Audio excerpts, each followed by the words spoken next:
The general trend with graphics cards is that they're getting unnecessarily bigger. Some manufacturers overbuild their cooling systems without thinking of a more efficient solution. The ASUS Phoenix RTX 3060 V2 is the exact opposite, and an answer to the question, how much is enough? Calling it small would be an understatement. This is a dual-slot card that's absolutely tiny at just under 7 inches, or 177mm, and is compatible with virtually every single PC case. At first glance, it looks like an ITX PC builder's dream come true, but the Phoenix is not truly a dual-slot card, because the fan shroud does stick out a little into the third slot. Typically, this is not an issue, but be warned, as any PC case that has restrictive space for dual-slot graphics cards only will be incompatible with this card. The extra vertical thickness is due to the fact that ASUS did not want to compromise on the cooling whatsoever. The overall build quality and thickness of the heatsink gives me a lot of confidence, and despite only having a single fan to cool itself, the Phoenix cooler proved to be just as good as a regular 2-fan cooler.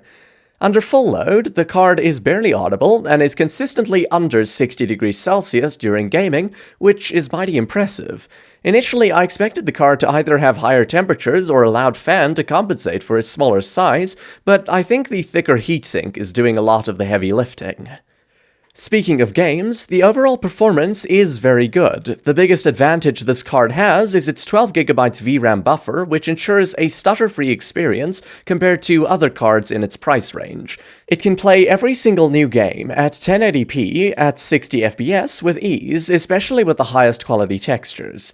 At 1080p, Cyberpunk 2077 can easily run at 60fps on the RTX 3060 with a mix of ultra and high settings without the use of DLSS.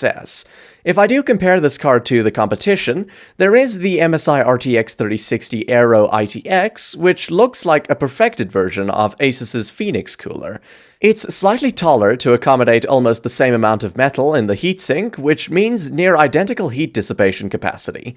Since it's taller, there's also room to easily fit a larger fan that doesn't need to spin as hard to push the same amount of air. On top of that, this is a true dual-slot card with absolutely no protrusion, while maintaining the same length. Too bad that this card is twice as expensive as the ASUS Phoenix. The true competition lies with the new Intel Arc B580. While it is a faster and newer GPU with the same 12GB of VRAM, the B580 has a major flaw.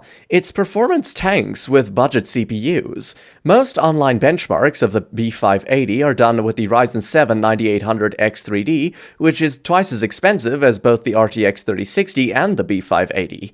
If you pair the B580 with a budget CPU like the Ryzen 5 7600, it loses to the RTX 3060 by a massive margin, while the RTX 3060 performs almost the same. And it isn't just that. The Phoenix RTX 3060 has the most stable drivers and excellent support for AI and other productivity workloads. On top of that, some 3D applications only work on NVIDIA cards, so it becomes a requirement for many professionals. All in all, the RTX 3060 is the most affordable all-rounder card with a large amount of VRAM. It plays games well at 1080p and is a workhorse for 4K video editors, AI professionals, and 3D artists. If you want a card that can fit in the palm of your hand with all the mentioned advantages with a price under $300, then the ASUS Phoenix RTX 3060 V2 is hard to beat. To sum up, what I like is the incredible build quality. It's one of the smallest cards, and the low temperatures. On the downside, it's not a true dual-slot card. Thanks for watching. I hope this helped you figure out which is the right GPU for your build. Remember, you can check prices in the description below. Before you go, please don't forget to like this video, subscribe to stay updated, and let me know your opinion and suggestions in the comments. See you in the next one.